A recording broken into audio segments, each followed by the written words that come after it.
Hello dear friends, welcome है आप सभी का तनु क्लासेस 8 को में। तो दोस्तों आज हम लोग सेमेस्टर अर्थशास्त्र का चैप्टर 3 जिसका नाम है मुद्रा और बैंकिंग यानी करेंसी एंड बैंकिंग का सेकंड वीडियो लेकर के आए हैं। इससे पहले हम लोगों ने फर्स्ट वीडियो कवर किया था। तो फर्स्ट वीडियो में हम लोग क्या किए थे, थ्योरी कवर किए थे। इस वीडियो में भी हम लोग क्या करेंगे, थ्योरी कवर करेंगे। इसके बाद इस चैप्टर का कोई थ्योरी नहीं बचेगा। तो फर्स्ट वीडियो में हम लोगों ने कवर किया था मुद्रा क्या होती है, मुद्रा के महत्वपूर्ण कार्य क्या है, वस्तु विनिमय प्रणाली क्या है, वस्तु विनिमय प्रणाली में क्या क्या कठिनाइयां आती है, मुद्रा की मांग किसको कहते हैं, या फिर मुद्रा की मांग कब होती है, मुद्रा की मांग कब घटती है, मुद्रा पूर्ति क्या है, बैंक का यानी आरबीआई क्या होता है, व्यावसायिक बैंक क्या करता है, इसका काम मेन काम क्या होता है, गुणक यानी मुद्रा गुणक यानी करेंसी मल्टीप्लायर क्या होता है, सीआरआर जो होता है वो क्या होता है, जिसको कैश रिजर्व रेशियो यानी नगद कोष अनुपात कहते हैं। ये चीज क्या होता है, ये सारा चीज हम लोगों ने फर्स्ट वीडियो में पढ़ा था। तो सेकंड वीडियो का टॉपिक आपका यहां से स्टार्ट होता है। तो सेकंड वीडियो का सबसे फर्स्ट टॉपिक है एसएलआर, जिसको कहते हैं स्टैट्यूटरी लिक्विडिटी रेशियो, हिंदी में कहते हैं इसको वैधानिक तरलता अनुपात। तो बैंकों को तरल यानी कैश के रूप में अल्पकाल के लिए कम समय के लिए कुछ फंड यानी कोष रखना जरूरी होता है, जो कि उन्हें अपने जमाओं पर ऋण यानी लोन जारी करने के पहले अपने पास रखना जरूरी होता है। उसी को क्या कहते हैं, एसएलआर कहते हैं। ठीक है, या फिर दूसरे भाषा में आप कह सकते हैं कि जो बैंक जो लोन जारी करता है तो उसको कुछ रुपया अपने पास रखना जरूरी होता है फंड के रूप में यानी कोष के रूप में। तो उसी को कहते हैं एसएलआर यानी स्टैट्यूटरी लिक्विडिटी रेशियो, हिंदी में कहते हैं इसको वैधानिक तरलता अनुपात। ये एसएलआर और सीआरआर और एसएलआर जो होता है ये आरबीआई निर्धारित करती है। आरबीआई हर एक कॉमर्शियल बैंक को कहती है कि आप इतना एसएलआर रखेंगे, आप इतना सीआरआर रखेंगे, क्योंकि आरबीआई हर एक कॉमर्शियल बैंक को अपने कंट्रोल में रखती है। तो एसएलआर क्या है, यानी लोन जारी करने से पहले, ऋण जारी करने से पहले बैंक जो अपने पास फंड रखता है, जो अनिवार्य फंड होता है उसका, उसी को कहते हैं एसएलआर यानी स्टैट्यूटरी लिक्विडिटी रेशियो कहते हैं। तो चलिए हम लोग फर्स्ट वीडियो में पढ़े थे कि मुद्रा के महत्वपूर्ण कार्य यानी करेंसी के महत्वपूर्ण कार्य क्या होते हैं। तो आज हम लोग पढ़ेंगे बैंक के महत्वपूर्ण कार्य क्या होते हैं, खास करके यानी जो रिजर्व बैंक है। ठीक है, तो आरबीआई यानी अर्थात केंद्रीय बैंक के कार्य यानी काम। तो आरबीआई एक मात्र संस्था है, ये एक मात्र संस्था है जो वैधानिक यानी मान्य, वैलिड, मानने का मतलब होता है वैधानिक, यानी एक तरह से वैधानिक बोले या फिर मान्य बोले या फिर वैलिड बोले, इसको हिंदी में क्या कहते हैं, वैलिड। ठीक है, एक मात्र संस्था है जो वैधानिक मुद्रा को जारी करने का अधिकार रखता है, अर्थात मुद्रा जारी करने का अधिकार आरबीआई मुख्य काम है, यानी जो है मुद्रा जारी करना आरबीआई का मुख्य काम है। यानी जो मुद्रा जारी किया जाता है, जो भी हम लोग मुद्रा यूज करते हैं डेली लाइफ में, तो इसका जो अधिकार है, इसका जो एक तरह से अथॉरिटी है किसको है, आरबीआई को है। यानी आरबीआई ही मतलब एक तरह से जो मुद्रा जारी करता है वही मुद्रा वो मान्य होता है, वैलिड होता है। अन्यथा कोई अगर संस्था कर देगा, अगर सरकार भी करेगी तो उसका मुद्रा जो है मान्य नहीं होगा, वैलिड नहीं होगा, क्योंकि ये जो अधिकार है ये किसको है, आरबीआई को है। और यही मेन काम है आरबीआई का, यानी मुद्रा जारी करना आरबीआई का क्या है, मुख्य काम है। यानी जो नोट वगैरह जारी किए जाते हैं ये आरबीआई के द्वारा जारी किया जाता है। लेकिन जो सिक्का होते हैं यानी कॉइन्स जो होते हैं, लेकिन सिक्के भारत के वित्त मंत्रालय यानी फाइनेंशियल जो होते हैं, फाइनेंशियल जो हम होते हैं उसके द्वारा जारी किए जाते हैं, वित्त मंत्रालय द्वारा जारी किया जाता है। ठीक है, जैसे कि वित्त मंत्री होते हैं तो वित्त मंत्री के द्वारा वित्त मंत्रालय में जारी किया जाता है सिक्के, यानी बाकी जो नोट होते हैं वो कौन जारी करता है, आरबीआई जारी करता है। यही मेन काम होता है आरबीआई का। इसके अलावा और भी काम होते हैं। आरबीआई हमेशा अन्य बैंकों को कोष यानी फंड देता है, फंड प्रदान करता है। मैंने आप लोगों को फर्स्ट वीडियो में बताया था कि आरबीआई बैंकों का बैंक है, क्योंकि आरबीआई जो है कॉमर्शियल बैंक को लोन देता है, ऋण देता है। जब कॉमर्शियल बैंक के पास पैसा खत्म हो जाता है तो वो क्या करते हैं कि आरबीआई के पास चल जाते हैं और वहां जाकर के लोन लेकर आते हैं, यानी कोष यानी फंड लेकर के आते हैं। तो आरबीआई का दूसरा काम क्या हो गया, एक तरह से पहला जो मेन काम है मुद्रा जारी करना यानी वैलिड, इसी का मुद्रा वैलिड होगा। कोई अगर सरकार भी करेगा, कोई अन्य संस्था करेगा, उसका मुद्रा वैलिड नहीं होगा, मान्य नहीं होगा। आरबीआई ही मतलब ये काम कर सकती है। और दूसरा काम क्या है, ये कॉमर्शियल बैंक को, यानी ये आरबीआई हमेशा अन्य बैंक को, अन्य बैंक में कॉमर्शियल बैंक आते हैं तो अन्य बैंक को क्या देता है, लोन देता है, कोष यानी फंड जारी करता है। और आरबीआई खुले बाजार में सरकारी बॉन्ड्स को खरीदती, क्या करते हैं, सरकारी बॉन्ड्स को खरीदने का काम करते खुले बाजार में। अगर आपको ऑप्शन में पूछा जाए कि खुले बाजार में सरकारी बॉन्ड्स को कौन खरीदता है, ऑप्शन आपका रहेगा एसबीआई, आरबीआई, बोथ या फिर नन ऑफ दिस। तो आरबीआई इज करेक्ट आंसर। ठीक है, यह दूसरा जो काम है, इस तरह से आगे जो बताया जा रहा है कि यह मुद्रा पूर्ति के विभिन्न तरीकों पर नियंत्रण रखता है। यानी मुद्रा पूर्ति जो करते हैं, यानी जो मुद्रा का डिमांड होता है, फिर उसका जो मुद्रा का डिमांड कभी घटता है कभी बढ़ता है, तो इसमें जो बैलेंस बनाने का जो एक तरह से बैलेंस बनाने में जो मेन रोल अदा करता है वो आरबीआई करता है। यह मुद्रा पूर्ति के विभिन्न तरीकों पर क्या करता है, नियंत्रण रखता है, कंट्रोल रखता है। और चौथा पॉइंट बता रहा है कि आरबीआई विदेशी मुद्रा यानी फॉरेन करेंसी का एकमात्र संग्राहक और संरक्षक है। ठीक है, संरक्षक मतलब एक तरह से रक्षा करके रखती है, यानी ये जो है एक मात्र संस्था है और कोई संस्था नहीं है जो विदेशी मुद्रा को संग्रह करता है और संरक्षक प्रदान करता है।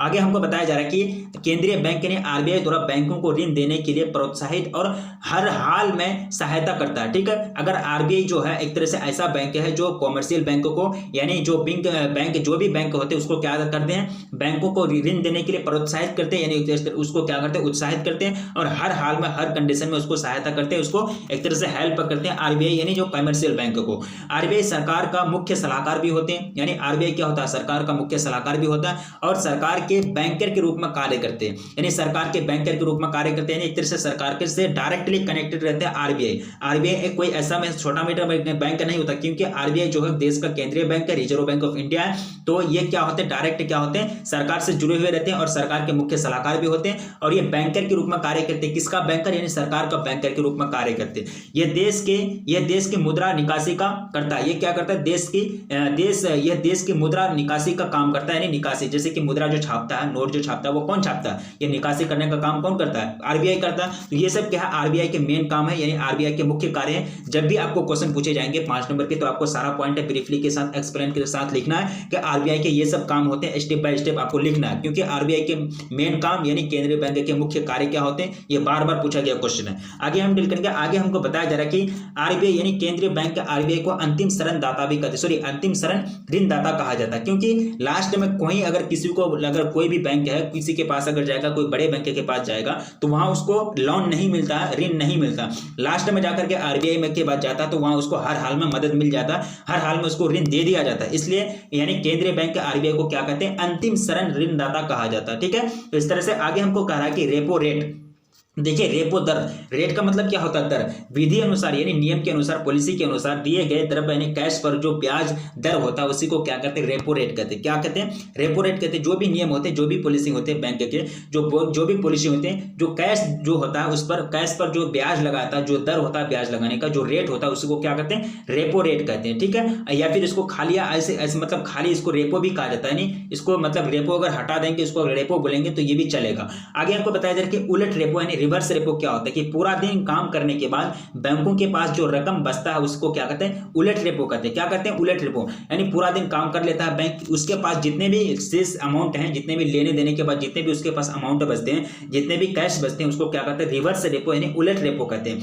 आरबीआई अलग अलग परिपक्वता तिथियों के लिए रात भर का या फिर 7 दिन का या फिर 14 दिन का इत्यादि का रेपो और उलट रेपो क्रियाएं संपादित करती है। आपको पता है कि हफ्ता में या फिर जो सप्ताह में जो 7 दिन होता है तो वो क्या करते हैं, एक दिन अपना काम करता है, एक दिन बैंक बंद रखता है, तो वो जो काम करते हैं कौन सा काम करते हैं, रेपो रेट और उलट रेपो की जो क्रिया होती है वो सब एक तरह से गिनते हैं कि कितना कैश बचा, कितना कैश दिए, कितना नहीं दिए, मतलब एक तरह से लेखा जोखा जो है अपना एक तरह से लेखा जोखा को क्लियर करते हैं, यानी अपना हिसाब को क्लियर करते हैं। ठीक है, रेपो और उलट रेपो क्रियाएं संपादित होती है, जैसे कि सप्ताह में एक दिन या फिर 14 दिन के बाद करता है, सप्ताह में करता है, या फिर पूरा दिन काम करने के बाद रात भर का जो होता है उसको एक तरह से डील करता है, उसको हिसाब करता है। रेपो क्रिया और उलट रेपो क्रिया आरबीआई का मौद्रिक नीति का मुख्य उपकरण है। क्या है, रेपो क्रिया और उलट रेपो क्रिया क्या है, आरबीआई का मौद्रिक नीति का क्या है, मुख्य उपकरण है। यह हम रेपो और रेट क्या होता है, उलट रेपो क्या होता है, यह सब हम समझ ले। आगे हम पढ़ेंगे तरलता पास। तरलता पास यानी लिक्विडिटी लूप किसको कहते हैं, तो इसे क्या कहा जाता है, तरलता फंदा भी कहते हैं। तरलता पास को क्या कहते हैं, तरलता फंदा भी कहते हैं। इसमें ब्याज दर घट जाती है पर निवेशक यानी इन्वेस्टर भविष्य में ब्याज दर बढ़ने की आशंका रखते हैं, ऐसी हालत को क्या कहते हैं, तरलता पास कहते हैं। यानी कहने का मतलब तरलता पास जो है एक प्रकार का सिचुएशन है, एक प्रकार का हालात है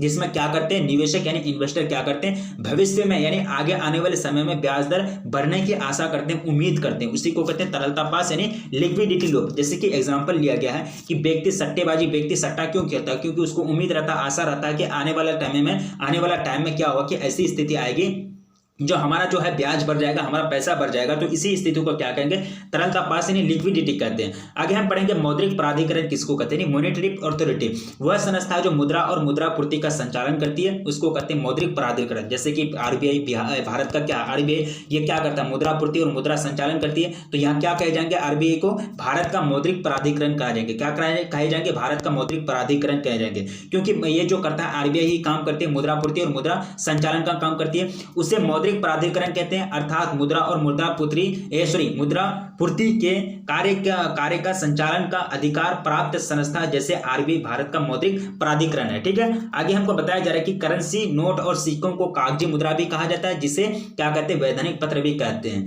आगे हमको ऑब्जेक्टिव के लिए काफी है। देखिए यहां आपको समझना है मुद्रा पूर्ति तो आप समझ लिए, आरबीआई मुद्रा पूर्ति की जो वैकल्पिक माप होती है वो 4 रूपों में करती है, 4 फॉर्मों में करती है, M1 M2 M3 M4। ये क्या करती है आरबीआई, यानी आरबीआई मुद्रा पूर्ति जो होते हैं उसका वैकल्पिक माप जो होता है, जो मेजरमेंट होता है उसका 4 होता है। कितना रूप होता है, 4 रूप होता है। पहला रूप है M1, दूसरा रूप M2, तीसरा है M3 और चौथा है M4। तो चलिए समझते हैं बारीकी से। M का मतलब क्या होता है, मनी सप्लाई यानी मुद्रा पूर्ति। क्या होता है, मनी सप्लाई मुद्रा पूर्ति, ये चीज आपको नहीं भूलना है। M का मतलब मनी सप्लाई, M का मतलब मनी सप्लाई, जिसको हिंदी में क्या कहते हैं, मुद्रा की पूर्ति कहते हैं। ठीक है, तो M1 बराबर हो जाएगा CU + DU। M1 ये फॉर्मूला होता है, ये आपको ऑब्जेक्टिव में पूछा जा सकता है, यहाँ हम पहले इसलिए ही लगा दिए। BBI फॉर MCQ यानी ऑब्जेक्टिव, यहां से आपको बहुत सारा क्वेश्चन सब बोर्ड एग्जाम में पूछे जाते हैं ऑब्जेक्टिव यानी MCQ के रूप में। तो M1 बराबर होता है CU + DD। CU का मतलब होता है कॉइन एंड करेंसी, यहाँ CC नहीं किया, यहाँ U लिया है, करेंसी का U ले लिया गया है, तो कॉइन एंड करेंसी CU का मतलब होता है यानी सिक्का और मुद्रा।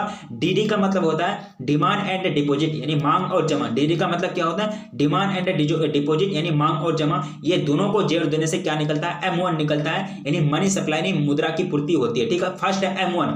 अब देखिए M1 को क्या कहते हैं, M1 में पॉकेट में उपस्थित मनी और खाता में जमा की गई मनी है। तो M1 जो सम्मिलित होते हैं, M1 में कौन कौन सा मुद्रा होते हैं, कौन कौन सा मनी आते हैं, तो पॉकेट में जो मनी होते हैं, पॉकेट में जो भी जेब में आपके मनी होते हैं वो, और खाता में जो जमा की हुई मनी होती है या फिर जमा की गई जो मनी होती है वो आते हैं M1 के अंतर्गत। और जो M2 है, M2 बराबर हो जाएगा M1 प्लस डाकघर बचत बैंकों में बचत जमा। ठीक है, डाकघर बचत और डाकघर बचत बैंकों में बचत अगर इसको जोड़ देंगे M1 में तो वो निकल जाएगा M2।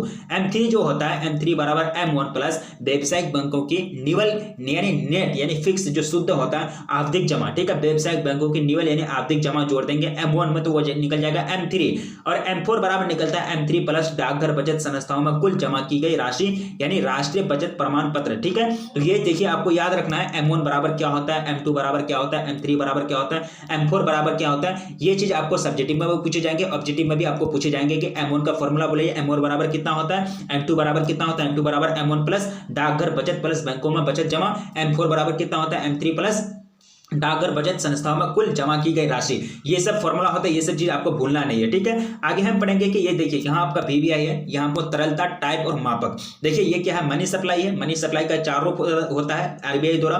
पहला रूप M1 M2 M3 M4। तो ये जो है टाइप होते हैं, माने M जो है M1 है, ये जो टाइप है ये संकीर्ण मुद्रा का टाइप है, और ये तरलता जो होती है सबसे ज्यादा होती है M1 की, यानी लिक्विडिटी सबसे ज्यादा किसकी होती है, M1 की होती है। और M2 भी क्या है, संकीर्ण मुद्रा है, जिससे मतलब जो इसकी जो तरलता होती है M1 से कम होती है।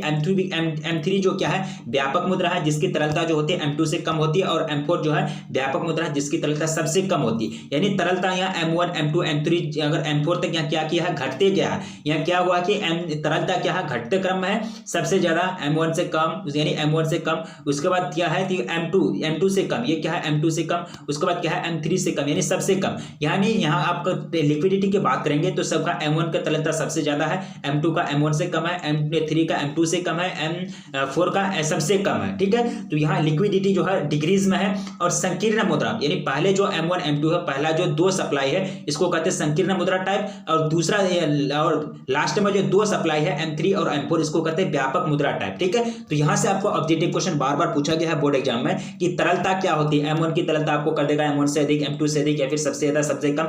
तो M1 की तरलता M1 से कम होती है, सबसे ज्यादा तरलता किसकी होती है, M1 M2 या फिर दोनों या फिर इनमें से कोई नहीं, तो M1 की। तो यहां से आपका ऑब्जेक्टिव क्वेश्चन MCQ जो पूछे जाते हैं बहुत ज्यादा पूछे जाते हैं, इसलिए आपको ये चार्ट को कभी नहीं भूलना। आगे हम पढ़ेंगे, आगे हमको बताया जा रहा है कि M1 और M2 को संकुचित मुद्रा यानी संकीर्ण मुद्रा यानी कंप्रेस्ड करेंसी कहा जाता है, और M3 और M4 को व्यापक मुद्रा यानी ब्रॉड करेंसी कहा जाता है। देखिए आपको बता दिया गया M3 को क्या कहते हैं, टाइप जो होता है, ये कौन सा टाइप है, व्यापक टाइप है, और ये भी क्या व्यापक है, ये भी क्या संकीर्ण यानी संकुचित या फिर संकीर्ण का मतलब एक ही होता है कंप्रेस्ड। ठीक है, इंग्लिश में इसके लिए एक ही वर्ड है, कंप्रेस्ड करेंसी किसको कहते हैं, M1 और M2 को, M3 और M4 को क्या कहते हैं, व्यापक मुद्रा यानी ब्रॉड करेंसी कहते हैं, और M3 जो है मुद्रा पूर्ति की माप की सबसे साधारण रूप है। यहाँ आपको एक बहुत पॉइंट अच्छा पॉइंट है कि M3 मुद्रा पूर्ति की माप का सबसे साधारण रूप है। M1 M2 और M4 के मुकाबले में सबसे अगर ऑब्जेक्टिव में पूछा जाए कि मुद्रा पूर्ति की जो सबसे साधारण माप है वो क्या है, M1 M2 M3 या फिर M4, तो क्या करेक्ट आंसर लगाना है, M3 है। ठीक है, तो टोटल आपका चैप्टर एंड हो जाता है। चैप्टर का जितना भी थ्योरी आपका चैप्टर का पूरा थ्योरी क्लियर हो गया। इसका चैप्टर का कोई थ्योरी नहीं बचा मुद्रा और बैंकिंग का। अगला जो वीडियो आएगा, अगला वीडियो हम लोग subjective question objective question deal करेंगे। अगर वीडियो को लाइक नहीं किए तो प्लीज वीडियो को भी लाइक कर दीजिए, क्योंकि वीडियो बनाने में काफी मेहनत लगती है। और चैनल को सब्सक्राइब नहीं किए तो प्लीज चैनल को सब्सक्राइब कर लीजिए, क्योंकि एक तरह से पूरी तरह से आपको तैयारी कराई जाती है और अपने दोस्तों में एक बार जम करके शेयर करते हैं। तो हम लोग थोड़ा सा देख लेते हैं M1 M2 क्या होता है। ये चार्ट के बारे में पढ़े, ये चार्ट किसी भी हाल में नहीं भूलना है। क्या आपको यहाँ यही आपको क्या कर दिया गया है, अलर्ट कर दिया गया है, VBI ऑब्जेक्टिव यानी MCQ। ठीक है, हम पढ़े कि मौद्रिक पराधीकरण क्या होता है, तरलता पास यानी लिक्विडिटी लूप क्या होता है, रिवर्स रेपो नहीं उलट रेपो क्या होता है, रेपो रेट क्या है, और आरबीआई के जो यहाँ मेन जो टॉपिक पढ़े हम लोग, आरबीआई के मुख्य काम क्या होते हैं, ये सब काम क्या होते हैं। मुद्रा जारी करने का जो अधिकार होता है सिर्फ हुक्म होता है, यानी जो अथॉरिटी जो होता है वो आरबीआई के होता है, आरबीआई को ही होता है, ना कि सरकार को। सरकार भी मुद्रा जारी नहीं करता है। आरबीआई मतलब जो होता है वो क्या करता है कि सरकार का मुख्य सलाहकार होता है, सरकार का बैंकर के रूप में कार्य करता है। आरबीआई सिक्का जारी नहीं करता, सिक्का जारी करने का काम वित्त मंत्रालय को होता है।